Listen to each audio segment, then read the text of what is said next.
Yes, ketemu lagi sama gua BG masih di studio bola. Gimana teman-teman? Tidurnya udah enak ya tadi malam ya? Alhamdulillah 3 poin dapet. Sterling ngegolin ya kan, nggak tanggung-tanggung, langsung 2 bahkan nyaris hat trick walaupun harus bermain dengan 10 orang dari menit ke 28. Ya, kita akan kupas tuntas perkembangan Chelsea minggu ini seperti apa. Tentunya setelah yang satu ini.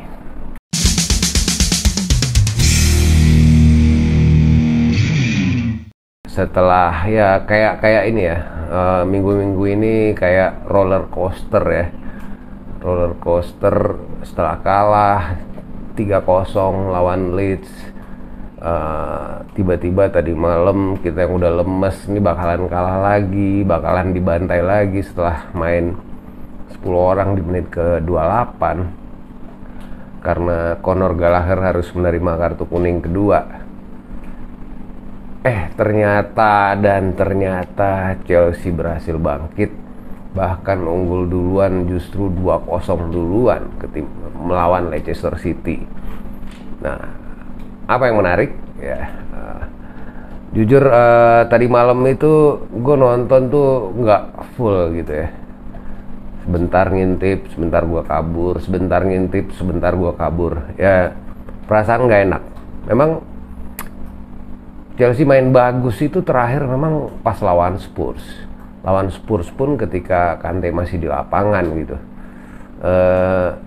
berasa banget. Jadi lini tengah Chelsea ini tanpa kehadiran Kante atau Kovacic, salah satu dari mereka berdua, itu entah kenapa agak rapuh ya. Gua ngelihatnya ya entah ketidakhadiran mereka juga bikin trio Sterling, Mount dan Havertz juga agak-agak jadi mandul, entah gimana ya. Jadi pokoknya Chelsea ini kurang greget lah, yang gue perhatiin musim ini, terutama di saat Kante nggak main. Nah, alhamdulillahnya tadi malam itu kita berhasil menang susah payah, bahkan nyaris disamain ya sama Leicester kalau nggak kena tiang dan lain-lain.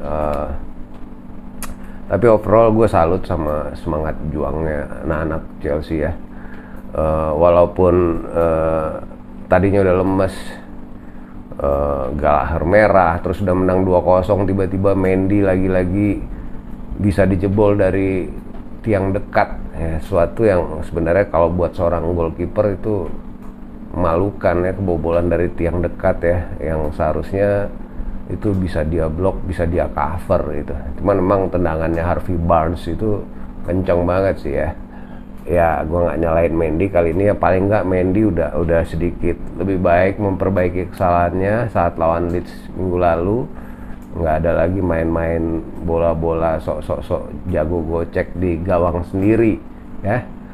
Nah, yang menarik ya tadi malam itu sebenarnya ya di awal kita sempat harusnya dapat penalti, tiba-tiba Havertz dibilang offside. Ya ini gue juga nggak ngerti memang aturan offside ini seperti apa. Chelsea ini paling banyak dirugiin urusan offside, baik itu Timo Werner, Lukaku, Havertz. Entah kenapa kayaknya kalau klub-klub lain yang di posisi yang sama itu golnya mereka dianggap sah atau pemain mereka dianggap onside. Giliran Chelsea itu kayak bayangannya aja yang offside tuh dibilang offside, atau ujung kukunya yang offside dibilang offside. Ya itu masih menjadi misteri ya buat gue. Kenapa selalu keputusan 50-50 tentang offside dan onside itu Chelsea selalu berada di pihak yang dirugikan. Ya kalau mau dihitungin udah capek deh ngitungin, udah banyak banget gitu. Sementara klub-klub lain di saat posisi 50-50 gitu mereka dianggap offside. Ya misteri lah. Ya udah, yang penting tadi malam berhasil menang. Nah, buat Conor Gallagher, mungkin teman-teman banyak juga yang menghujat Conor Gallagher. Artinya dikasih kepercayaan starter, minggu lalu lawan Leeds kalah, kali ini merah gitu ya. Ya kita nggak bisa total nyalahin Gallagher juga. ya dia masih muda. Gue sih berharapnya dia comeback stronger ya, dia chin up, dia comeback stronger. Dia sendiri secara pribadi di Instagram udah minta maaf ke fans Chelsea juga, ke teman-teman pemain yang lain. Jadi mudah-mudahan ya Gallagher memperbaiki lah ya, perbaiki kesalahannya ya, passingnya lebih akurat lagi, larinya lebih kencang lagi ya. Jadi mudah-mudahan ini nggak bikin Tuchel jadi kapok juga mainin Gallagher. Gue bilang sih Gallagher ini masih punya banyak kesempatan ke depan untuk lebih berkembang dan jadi pemain yang lebih baik lagi ya. Kita jangan gampang juga langsung menghujat gitu gara-gara satu kesalahan. Ya proses merahnya sendiri ya memang ya kalau dibilang salahnya Cucurella ya nggak salah juga ya. Cucurella emang jelek, pas jelek banget cornernya, jadi gampang disundul oleh bolanya, kurang naik, jadi didapat oleh pemain Leicester sehingga membuka peluang untuk counter attack bagi Leicester. Yang gue sayangkan adalah saat di saat set piece corner itu kenapa Gallagher jadi orang yang terakhir dengan dia yang sudah mengantongi 1 kartu kuning. Itu juga jadi catatan sih. Harusnya Tuchel kedepannya juga lebih cermat lagi. Jadi bagaimana sih set piece corner seperti apa, pemain yang udah kuning tuh harusnya di mana gitu ya. Jadi untuk mengantisipasi kejadian serupa terulang lagi di pertandingan ke depan. Nah, yang menarik tadi malam itu ya jujur ya banyak yang menghujat, terutama di babak pertama. Teman-teman yang menghujat ya trio Havertz, Sterling dan Mount ini sama sekali nggak ada chemistry, sama sekali nggak gigit gitu ya. Kalau Mount gue setuju ya terbukti begitu Mount ditarik di awal babak kedua, ya Chelsea malah berhasil ya. Jadi dari yang tadinya possession football jadi counter attacking football dan terbukti serangan balik Chelsea berbahaya, menghasilkan 2 gol dari Sterling, bahkan nyaris 3 kalau satu lagi nggak kena mistar ya. Jadi nyaris hat-trick tuh Sterling kemarin. Nah, gue juga ngelihat di sini sebenarnya kayak Havertz tuh nggak jelek-jelek banget ya. Tadi malam itu lumayan lah. Dia golnya Sterling yang kedua, dia ngumpan ke James langsung crossing disambar sama Sterling. Satu lagi kolaborasi Havertz, Cucurella di kiri, kemudian Sterling, itu juga udah bagus. Cuman sayang waktu itu tendangan Sterling kena tiang. Jadi ya kita ikutin aja prosesnya. Ya memang untuk berharap sekelas kayak Havertz jadi mesin gol tidak semudah itu ya, karena ya dia pada aslinya bukan seorang striker pastinya gitu, butuh waktu dan butuh adaptasi. Cuman yang disayangkan kan memang kenapa sih Tuchel kok batu banget gitu dengan Mount, Havertz yang sering mentok kayak gini. Pulisic, Ziyech tuh nggak diturunin gitu. Nah ya mudah-mudahan dengan adanya game midweek lawan Southampton Rabu malam Kamis ya nanti, mudah-mudahan akan ada rotasi. Gue juga ngelihat di sini ada kemungkinan Chilwell main, entah nanti Cucurella ditaruh di left center back atau mungkin ya Fofana kabarnya juga mau masuk. Jadi Koulibaly pun sudah selesai suspension ya. Jadi harusnya sih nggak ada masalah di lini belakang. Bahkan kalau pun udah dites kemarin ya lumayan lah untuk yang baru turun di laga perdananya di Premier League gitu kan. Nah satu lagi positifnya juga Kovacic kan udah training. Mudah-mudahan nanti lawan Southampton gue berharapnya sih Mateo Kovacic udah bisa main 90 menit ya. Jadi dengan kondisi di mana Kante cedera, Gallagher suspended gitu ya. Gue sih nggak berharap Billy Gilmour main duet sama Jorginho ya, karena gue ngelihatnya sih tipenya sama nih, kurang lebih hampir sama antara Jorginho sama Billy Gilmore. Jadi kayaknya sih kalau mereka diduetin di tengah ya kurang aja. Salah satu sih nggak masalah, misalnya Jorginho diganti Billy Gilmore sih oke. Cuman kalau Billy Gilmore duet sama Jorginho sih gua kurang yakin deh. Dua-duanya kecil, dua-duanya ceper-ceper, kalah lari ya, susah lah. Itu sih ya. Yang menarik juga setelah pertandingan tadi malam, Todd Boehly bersama Baghdad Ekbali, kemudian Jose Feliciano ya, co-owner dari Chelsea, semuanya datang ke dressing room, mungkin ngasih semacam speech, mungkin juga congratulates ya, ngasih selamat lah kepada para pemain yang udah nunjukin semangat juangnya tadi malam. Walaupun bermain 10 orang lawan Leicester itu bukan suatu hal yang mudah, bahkan bisa menang, nggak kalah aja udah syukur banget ya.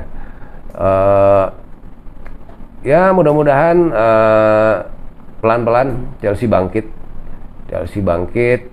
dari ya, kita udah lupain aja kehilangan poin saat lawan Spurs gitu ya, lupain lagi kesalahan individual ya, kayak Mendy lawan Leeds kemarin, mudah-mudahan nggak terjadi lagi. Ini juga kemarin juga Gallagher kesalahan individual lagi, terlalu cepat dapat 2 kuning dalam waktu 20 sekian menit. Ini juga pelajaran, jadi pelajaran terus nih. Mudah-mudahan banyak banget hikmahnya sampai pertandingan keempat kemarin. Jadi mudah-mudahan sih akan ada perbaikan terus ke depan gitu ya.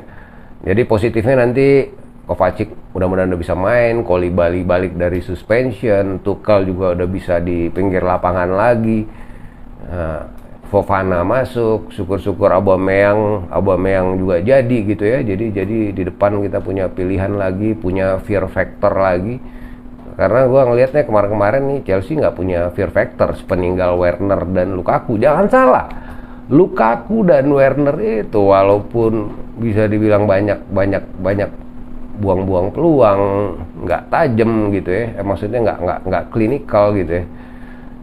Tapi mereka punya fear factor gitu. Jadi itu yang ketika mereka nggak ada, kita nggak punya siapa-siapa lagi kecuali Raheem Sterling yang baru. Sementara Raheem Sterling itu selama ini ya bukan seorang predator kotak penalti, dia lebih banyak beroperasi di sayap baik di Liverpool maupun di City gitu ya. Nah, itu sih harapan gue, mudah-mudahan Aubameyang jadi masuk, walaupun Barca tarik ulur terus ya. Apalagi mereka sudah berhasil mendaftarkan Jules Koundé, artinya nggak ada beban. Seolah-olah sekarang Barca itu ya, kalau lo mau butuh bayarin sekian, kalau nggak butuh gue nggak jual, kayak gitu. Ya gue nggak tahu solusinya seperti apa. Chelsea sepertinya masih bertahan di sekitar 17 juta pound kalau nggak salah. Barca maunya lebih dari itu gitu. Ya mudah-mudahan ketemu titik tengah ya. Ya untuk satu musim, gue bilang 1 musim, 2 musim, 1 musim aja Aubameyang masih layak banget gitu. Mudah-mudahan musim depan kita bisa hunting striker yang beneran maut musim depan. Yang menarik lagi juga kabarnya ada satu wonderkid lagi ya, Arsene Zakarian. Lagi-lagi nih pemain tengah ya, gelandang serang ya. Gue lihat beberapa klipnya, pemain Rusia dari Dinamo Moskow ya kalau nggak salah. Ya dia lumayan berbakat ya, mudah-mudahan jadi ya. Gue lihat Todd Boehly ini memang kayaknya, gue ngeliat sih lebih ke investasi ya. Jadi wonderkid ini diborong-borongin dulu, mungkin entah nanti 1-2 musim lagi akan memperkuat Chelsea atau dijual, gue nggak tahu strateginya seperti apa. Cuman yang pasti untuk menembus tim inti langsung tuh masih butuh waktu ya, pasti butuh waktu dan adaptasi. Ya gue juga cukup senang Fofana akhirnya jadi masuk, dan sepertinya bisa dipastikan nilai transfernya tidak melebihi Harry Maguire. Menurut sumber yang gue kutip, bahkan itu kalau Van Dijk 75 juta pound, Fofana 75 juta pound udah termasuk add-on. Jadi harusnya lebih murah dibanding Van Dijk. Jadi bukan back termahal di Premier League lagi gitu ya. Itu ya salah satu alasan kenapa transfernya Fofana ini agak lama, karena Chelsea nggak mau harganya Fofana ini melebihi harganya Harry Maguire. Seandainya melebihi, udah pasti pressure buat seorang Fofana itu akan tinggi banget. Ya gue bilang sih wajar lah, harga segitu, dia masih muda. Leicester juga nggak mau jual. Leicester sendiri beli di tahun 2020 tuh 36 juta pound, bukan harga yang murah juga. Jadi ya win-win lah ya. Mudah-mudahan dia medical hari ini, mudah-mudahan segera official jadi pemain Chelsea. Jadi kita Reece James bisa comeback di posisi wingback, jadi nggak harus di center back kanan lagi ya. Fofana bisa di situ, wingback Reece James kembali ke wingback ya, Cucurella maupun Chilwell nanti di kiri, waduh maut. Jadi buat teman-teman tetap optimis pastinya menghadapi menghadapi pertandingan ke depan. Yang gue sayangkan cuma satu, Alonso ya. Alonso ini kayak gue nggak tahu ya, dia secara personal kayaknya punya semacam agreement dengan Barca, tapi entah kenapa nih Barca ini kayak last minute udah kayak nggak jadi, kayaknya ini ya lepas tangan, seolah-olah mungkin awalnya udah ngejanjiin gue beli lo dari Chelsea gitu, tapi tiba-tiba ya dengan kendalanya mereka yang sulit untuk daftarin pemain-pemainnya sendiri, ini Alonso jadi statusnya terkatung-katung. Bahkan kabarnya lagi latihan sama tim under 23 gitu ya. Ya gue ngelihatnya satu-satunya jalan buat Alonso bisa comeback ke line up utama ya cuman seandainya Cucurella atau Chilwell salah satu ada yang cedera, paling itu. Ya gue agak nggak suka di situ approach yang dilakukan oleh Barcelona ya terhadap Alonso. Jadi akhirnya gantung dan bahkan nggak jadi dibeli, padahal Chelsea juga udah mau lepas gitu. Ya kasihan aja sih gitu ya. Mungkin itu aja dulu update dari gua. Midweek nanti kita ketemu Southampton di St. Mary ya. Southampton baru aja kalah sama MU kemarin. Sebenarnya mereka banyak pemain baru, rata-rata berkulit hitam ya, kuat-kuat, strong. Nggak mudah untuk bisa menang lawan Southampton, apalagi C. Adams, strikernya juga lagi dalam performa yang cukup baik. Ya mudah-mudahan dengan kembalinya Kovacic, kembalinya Koulibaly, serta hasil positif yang diraih kemarin lawan Leicester bisa bikin Chelsea bangkit, lebih percaya diri, lebih tajam lagi di depan, apalagi Sterling udah pecah telur ya. Jadi mudah-mudahan 3 poin berhasil diraih di St. Mary di midweek nanti. Itu aja update dari gua BG. Terima kasih sudah support Studio Bola, subscribe, like, dan komen juga. Ya lagi-lagi mudah-mudahan doain terus kita bisa update terus konten-konten terbaru, berita-berita terbaru tentang klub kesayangan kita di sini. Ya, makasih supportnya teman-teman. Gua BG pamit. Ciao.